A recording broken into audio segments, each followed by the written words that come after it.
my beauties, this is a very delayed video. I do apologize, but I felt like there were some questions that were kind of embarrassing, but then not so embarrassing, and then I was like, maybe I should talk about them, maybe I should not, maybe I should do like a video on just that specific topic.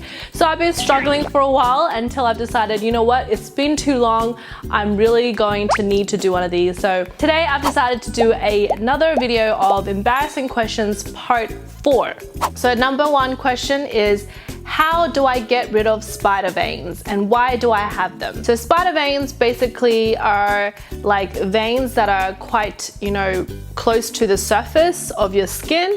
It is small capillaries and like blood vessels that are clogged in some way that it's become more prominent, and so it turns into like a darkish color.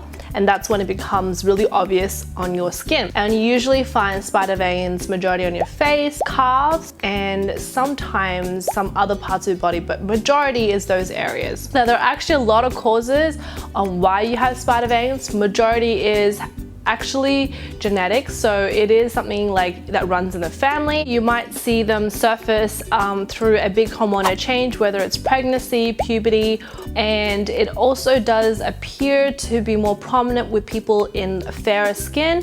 And it also has to do with, I guess, standing too long or being inactive for too long. There are also indications that the lack of exercise and also weight gain or obesity can cause spider veins as well. In extreme cases, spider veins can be a little bit more, I guess, vicious in terms of it can have like other skin problems, sometimes even leading to skin cancer. So obviously there are ways to prevent you from having spider veins, or at least prevent the extreme cases. First of all is don't cross your legs. Second of all is try to exercise and be more active, and try to control your weight as well, because that is definitely an indication and it adds to the severity of spider veins. However, there are definitely treatments for it as well. Extreme cases, there are treatments that you can actually go and get injection that will help make the spider veins fade. There are also laser treatments and things like that, and there's also compression stockings. However, there's another way you can do at home is pretty much 15 minutes before you go to bed. So at night time when you're about to wind down, I would suggest soak your feet in warm to hot water for about 10 minutes and then have your feet up in the air for about 15 minutes. So, kind of lean against the wall and then have your feet up in the air. Basically, just 15 minutes a day will actually help to regulate the blood circulation, and it will prevent from blood clotting and things like that, and also hence prevent spider veins, or actually make them appear less obvious on the skin as well. I would also suggest, if you have a bit of time, you can make your own little massage oil with a bit of grapeseed oil and lemongrass, and then just give yourself a little bit of a foot massage plus a little calf massage, and that way it helps to regulate, I guess, the blood flow around the blood vessels in your legs. Foods such as berries like cherries, blueberry, things with a ton of antioxidants will also help in that as well. So make sure that you have a good and healthy diet as well. Okay, the next question is, what do I do with smelly feet? And this is actually a really big question, because I thought I could probably do a video on its own, but in a short layman's term, basically smelly feet is similar to body odor. It's not the actual sweat that is smelly, it's the bacteria that is in that affected area, and when you do sweat, it's kind of almost like the bacteria's feces or like byproduct that makes the scent unpleasant. And therefore the key element to get rid of bad odor on the feet is to basically kill the bacteria, or I guess minimize the bacteria or minimize the effects of sweating. Similar to having body odor, make sure that the area is well clean, because a lot of the times water itself does not get rid of the bacteria. People with really active sweat glands might have this problem more so than someone who doesn't sweat as much. Did you know that there are actually over 250,000 sweat glands on your feet, and you probably produce about 500 milliliters of sweat per day? So that just goes to show you how easy it is for your feet to sweat, and that's why smell of feet is quite often, especially if you have to wear closed shoes. So I guess making sure that you are wearing breathable socks and shoes, so make sure they're cotton, and also if you need to change them over. Maybe you need to change your socks 2 or 3 times a day as opposed to once a day. Bacteria definitely likes to live in dead skin cells, so I guess regular exfoliation and making sure that the area is not always damp, because bacteria thrives on damp areas and thrives on dead skin. So making sure that you eliminate dead skin and eliminating the area for the bacteria to grow, you are then in turn eliminating the smell. So similar to the body odor, there are special soaps that you can get out there that will actually help with that sort of things, that actually targets these bacteria. I personally would recommend trying the Eve skincare bar, which contains more, and that would actually help with killing and eliminating the bacteria, but at the same time conditioning the skin so that you don't have dry flaky feet and creating that area or that environment for bacteria to grow. At the same time, I do also recommend trying, soaking your feet in vinegar, and not like full vinegar, but like diluted vinegar. So maybe do like half vinegar, half water, do a little bit of a feet soak once a week, or if you're extreme cases, you might want to soak your feet every second day. I also recommend soaking your feet in tea if you don't like vinegar, because it contains tannic acid, which actually does eliminate the bacteria as well.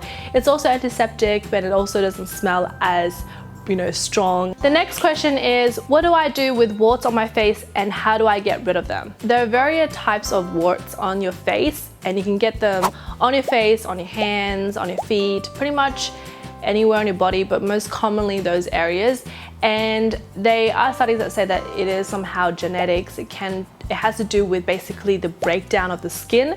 So whether it's an infection on the skin, or that it is something that's foreign and your skin or your body doesn't like it, it kind of forms into these warts. And there's so many different types, and there's so many different bacteria that causes these different types of warts. I do have to say that warts is contagious, so definitely the first advice I would give you is, if you do have one, don't scratch it, don't try to get rid of it, don't scrape it or cut it, because you can spread it. And when you do have it, make sure that you let people around you know about it, so that they don't come and touch those areas, because you can spread it and things like that. So warts can be little red bumps, it can be rough, it can be smooth, it can be singular, it can be in clusters, it can itch, it can have no feeling. So there are so many various types of them. There are common places to, I guess, contract warts is by touching someone that already has warts, or if you swim in a public pool a lot, public toilets, lack of hygiene, also from nail biting as well. So those are things that you should try and avoid doing. So the first thing I could recommend you is do nothing. When you do have it, up to about 65% of the times it actually goes away itself. Another time that you might have to consult a doctor, and they might give you a proper, I guess, topical things that you can put on top, or there's definitely other ways of, I guess, controlling or minimizing the effects of having warts. A lot of the times it does have to do with your body's own immune system. So my biggest recommendation is to make sure that you sleep well, you rest well, you eat well, and you have a regular lifestyle. So you're exercising, and just basically eat foods that will boost your immune system overall, because at the end of the day, it's your immune system that's fighting off these foreign bacteria or infections and things like that. So that will help your body fight off the side effects of it, or the effects of having warts as well. The last question is something that I personally suffer from. It hasn't been a crazy, big problem, but I think it's something that I should definitely address. And that is, why do my joints crack every time I move, and is there something wrong with them? So ever since I was little, I would always hear this crack on one of my shoulders. I forgot where, and it's like whether I'm either like driving or just moving my hand, I hear this sort of crack. And I obviously think that it was just to do with the fact that that happens when you haven't moved as much. Think of it like like you're a machine, right? So machinery, if you don't use it for a while, it rusts, and when you move it, it kind of makes this weird noise. So similarly, your joints are kind of like that. What it is that your joints are kind of adhered by soft tissue, which we also call soft bone. And basically those are like things that you need to protect. And what happens is that when you suddenly move really quickly, or you moved in a position that your body is not used to, or haven't been, I guess, adjusted to, or that you're kind of stretching in a way that it kind of creates a pop noise, and that's because of the fluid sac that's actually in the joints pop. And there's nothing scary, there's nothing wrong with that.